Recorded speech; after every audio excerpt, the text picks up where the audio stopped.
What's up, everyone? My name is Alex, and I use he, him, his pronouns or AMR's pronouns, and I made an interesting gender discovery recently, and I thought that I should probably squeeze this in between all my other scheduled videos because I wanted to get it out there as soon as I could.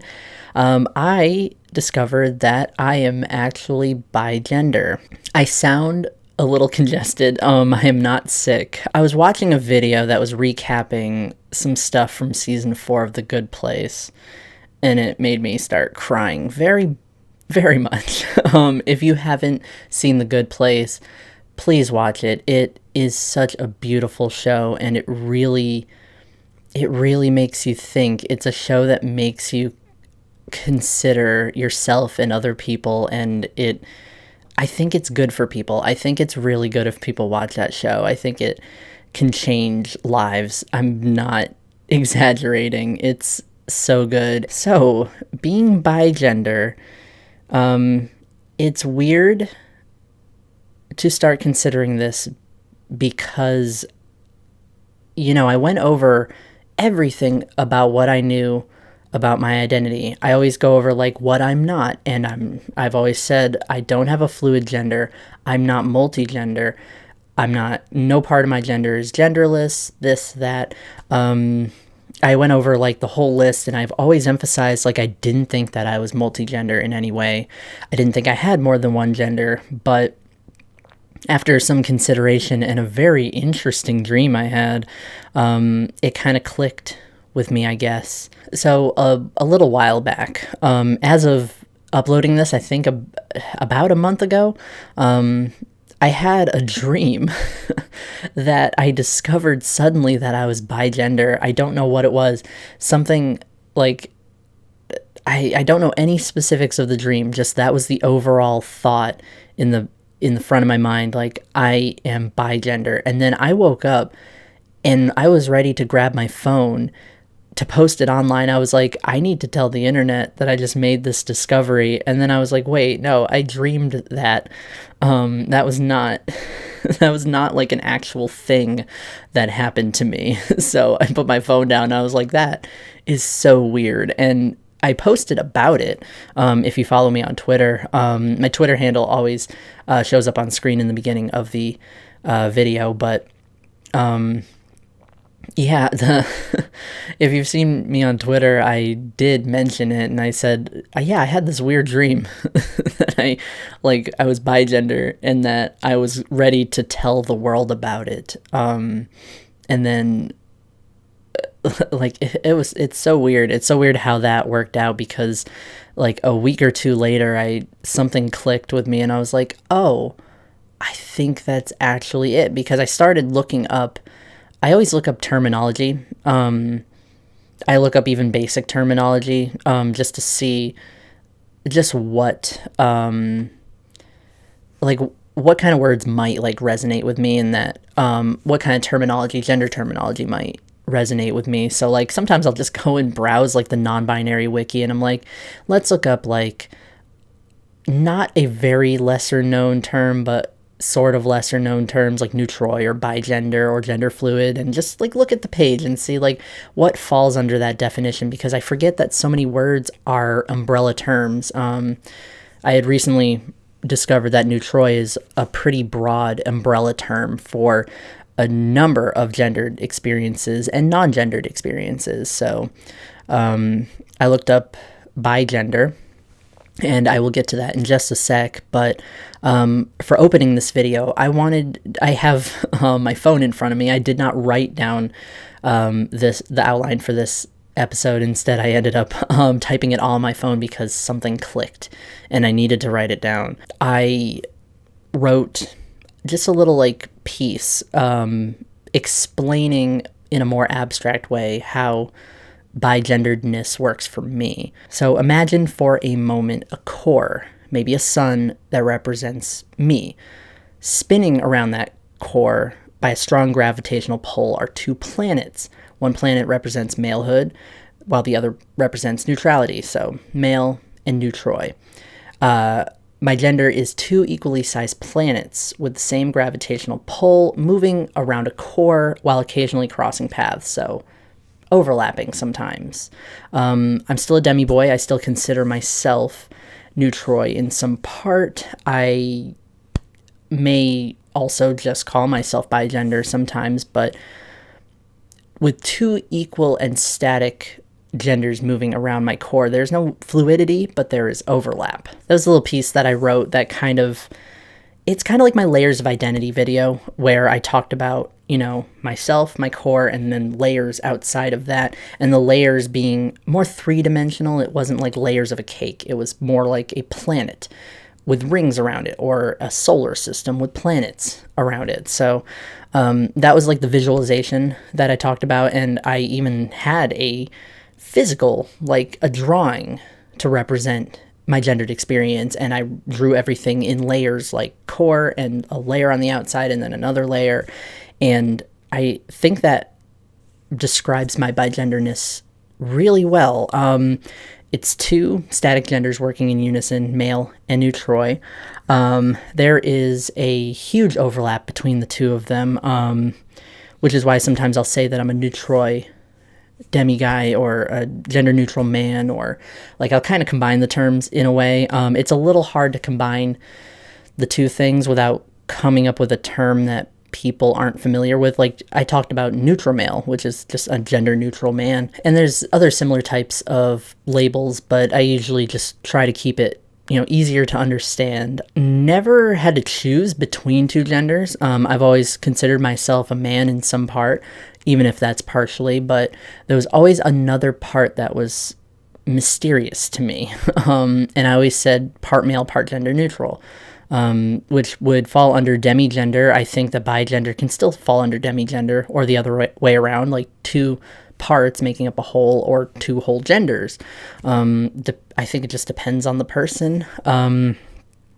But based on the way that I explained being bigender, it's not a split 50-50. It's not like I am two things at the same time, 50% of each all the time. It's way more,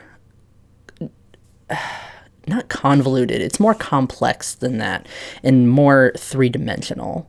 And I also discovered, while I was looking at the wiki page for bigender, bigender is also called dual gender, and it doesn't sound like that makes a difference, but in my head, that wording makes a huge difference, because it sounds like it's trying to say two sides to the same coin, two forces moving around a core. Like, it doesn't sound like it's literally two completely separate identities that are independent of one another, that never overlap. Like, that was my understanding of bigender, that it's just two completely separate things. There's two poles, almost two opposite poles, at least in the case of that person, not literally opposite like male female, but for that person, like that's just how I pictured it, and I don't know why.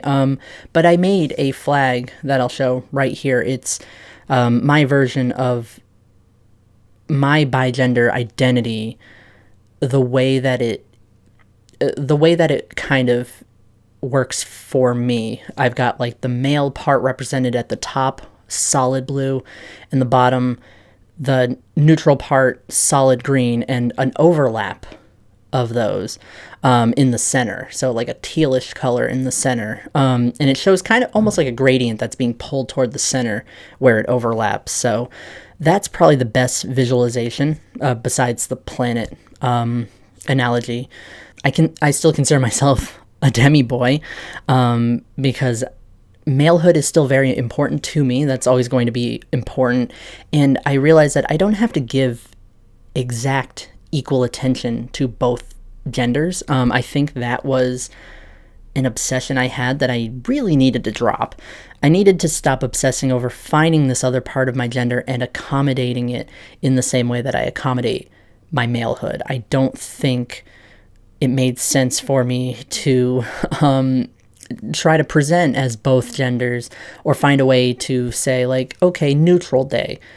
these are my clothes and pronouns for this day, and then switch over the next day totally to male. And like, I didn't want to overthink it. Like, I didn't want to consider like two opposing forces of my like identity that I had to equally pay attention to. Malehood will still always be at my core. It will still always be important to me. So demi boy or demi guy still fits me. I'm not going to say demi neutroi. Technically I would be. I think technically it would be demi bigender, but nobody uses that term. I looked up the wiki page for that. I don't know if there is a flag for it, but there's not much of an article describing it, and it says at the top of the page, not a lot of people care about this term, or rather, not a lot of people use this term. And like, because people either use demigender or bigender, they don't normally compare or combine the two. I mean, but yeah, I'll still call myself a demi guy or a non-binary man to make it easier. Putting emphasis on the male part. It's just that the bigender label and the description, the little like piece that I wrote in for the beginning of the video, is just the more complicated version of it. And I've mentioned it before, but it's kind of like I have my open identity that I like tell everyone about. I'll either say I'm trans, I'm a non-binary man, or I'm a demi guy. Like, those are my go-tos depending on like the kind of audience that I have, I guess, what kind of social group I'm in.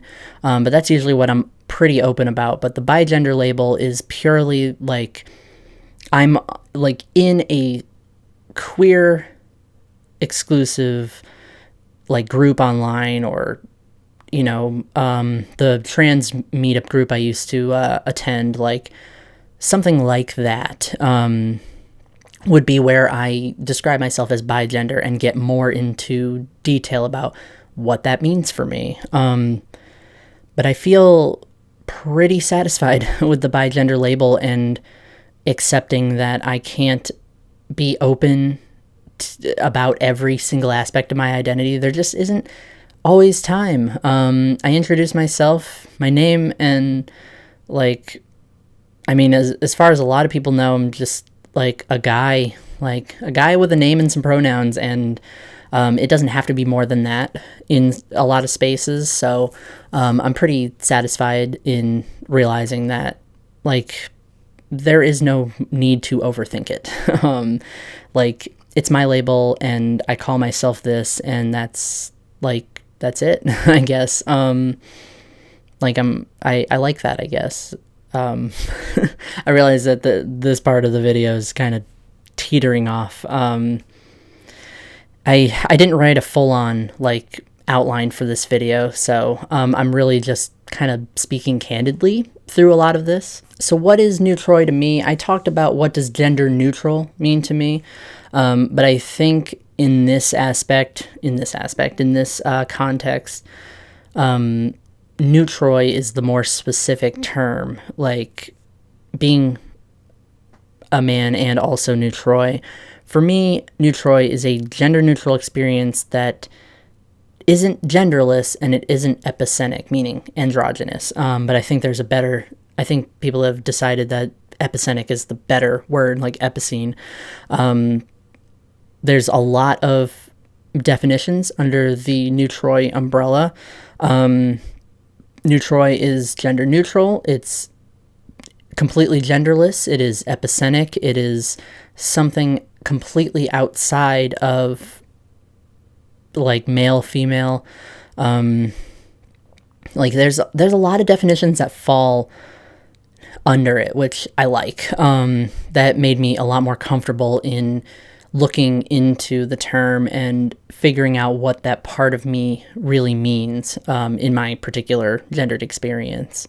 I talked about how I feel like I experience malehood in a gender-neutral scope, through a gender-neutral lens, which is so hard to explain. Like, a neutral man, like, what does that mean? Man is gendered, whereas neutral is, you know, I don't know how to explain it, but I talked about that, and I think that is where the overlap of my identities come from. I think that it's like I talked about how, two genders moving around a core and eventually they end up overlapping. And that's, I think, where I experience malehood in a gender neutral sense. And that's why I talked about having a large overlap between the two identities, because I think that's just mostly how it works. I think there's a lot of time where there's an overlap, and I think that's where I'm torn between trying to accommodate two different things because I don't know how I feel that day. Like, am I feeling like more male, more neutral? And then how does that play into, I want to play around with some feminine things and do makeup and wear like really cute, long flowing cardigans, and paint my nails and everything. My nails also look not great. I don't want to swear on this channel, but my nails look horrible. I worked and then came home and slept and not much else happened, and then I forgot about my nails. So I've just kind of left them and went with a kind of neutral look for today, I guess. I find that like my neutral look is just like, I don't know, just like clothes that I don't put any thought into. I'm not wearing a cardigan. I'm not like, I don't have my nails painted. I just put a shirt on and then called it called it a day, I guess. But yeah, it's been a journey. It's been a gender journey, and let's meaning just me. I wanted to poke around just for a second. There's a couple more gender-related videos that are going to be going up after this one, and Identity Talk is ending. Identity Talk is going to have a finale. Isn't that weird? Doesn't that seem really strange? You would think that I would want to keep Identity Talk around, but there's only so much that I can discover and question and realize and talk about and get into detail with before it's like, well, this is me, and there's still going to be discoveries, but nothing that warrants an entire video dedicated to it. So, I mean, on the last episode of Identity Talk, I will talk about what my plans are for the channel from here on out. And I'll talk about a new series that's going to go up every Monday. So I'll be replacing Identity Talk with something else. So I'll still check in with random identity-related discoveries about myself. It just won't be entire videos dedicated to that. You will see how that turns out. This, I think, is episode 34, 5? I think this is episode 35. Either 35 or 36. So there's a few more episodes left. It's ending at, I don't know why I have a pen all of a sudden. It is ending at episode 40. So I thought that was a nice, like, even number. I would have preferred 100 or 50 or something, but no, I decided to end it at 40 after planning out the last few episodes and how I'm going to like present those as topics to talk about. So that's kind of it. That's that's all I got for this video. There will be a few more Identity Talk videos, and then that final episode I will talk about what my goals are for this channel and for the new series going up every Monday. And I mean, yeah, it's nice to talk about just, I don't know, it's just nice to talk about new discoveries about my identity openly, because this was always stuff that I would only ever write in my journal and then hide it somewhere in my bedroom. I have never, I don't know, I never thought I'd be talking about this kind of stuff openly, but I mean, it's 2021 and things are just wild right now, in terms of just changes in my life. So many changes. Anyway, question for this week. What is your identity like? What parts make up you? You can do it in the style of the piece that I wrote for the opener for this episode. Like, you can talk about it in an abstract way, or you can talk about it in more technical terms. You can literally just say, well, I'm a male and a female at the same time. I don't know why I said a male and a female. Those are adjectives. I gotta not do that. So yeah, that's the question of the week. My phone just went off, so I might have cut off randomly. So I just wanted to say congratulations to Casey Ann. They had just texted me, very good friend of mine, to say that they have been officially diagnosed autistic and inattentive type ADHD, which is a weird thing to be proud of, but like, they got their professional diagnosis. That means they can get accommodations that they want. So Casey Ann, like, congratulations on that. This is the video that you that you texted me during, so very nice. I'll be sending you this video because I wanted to explain to you what my like what I meant by saying I was bigender, because I kind of threw that at some people and then never explained it. So I'll be showing my fiance this video. I'll be showing my close friend Casey Ann this video. And there we go, I guess. So congratulations. And like, that's nice. That's very nice to be able to get the accommodations you need, like get your diagnosis on paper. I'm otherwise very pro self-diagnosis. Like, it's pretty ableist otherwise, ableist in classes. Otherwise, like, if I weren't like pro self-diagnosis, but getting the professional diagnosis is really nice.